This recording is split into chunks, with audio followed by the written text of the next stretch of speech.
Le dernier rapport sur le bilan du Conseil présidentiel de transition est accablant. L'enquête du RNDDH pointe du doigt des dépenses extravagantes au profit des 9 conseillers présidents, alors que des secteurs comme l'éducation, la santé et la sécurité manquent de moyens. Selon le décret du 23 mai 2024 qui représente la feuille de route de la transition, les membres du CPT devraient en principe recevoir qu'une simple indemnité. Leurs proches n'avaient pas le droit d'accéder aux fonds publics. Mais la réalité est bien différente. Le RNDDH révèle que chaque membre du CPT coûterait près de 10 millions de gourdes par mois au trésor public. Le salaire est de 225 000 gourdes par président, auxquels s'ajoutent d'autres avantages. Plus hallucinant, ils reçoivent aussi de l'argent pour leur nourriture et pour remplir leur frigo. Et enfin, un petit bonus de 3,5 millions de gourdes sont ajoutés pour couvrir leur petit déjeuner et lunch.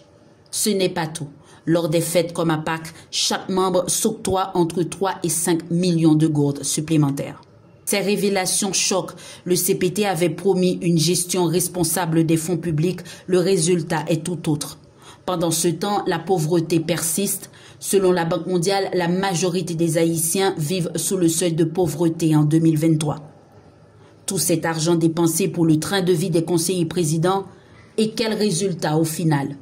Selon le RNDDH, sous le règne du CPT, la violence a explosé. Alors que l'accord du 3 avril 2024 exigeait de restaurer la sécurité, la situation s'est dégradée. Depuis avril 2024, 13 massacres ont été enregistrés dans le pays. Plus de 4000 personnes assassinées en un an, dont 800 entre janvier et mars 2025. Les femmes aussi paient un lourd tribut. Environ 4000 victimes de violences, dont plus de la moitié sont des cas d'agression sexuelle. L'écart entre les promesses du gouvernement et la réalité du terrain est flagrant. Les actions restent nettement insuffisantes. Tous les indicateurs sont au rouge. Le RNDDH tire la sonnette d'alarme sur tous les fronts.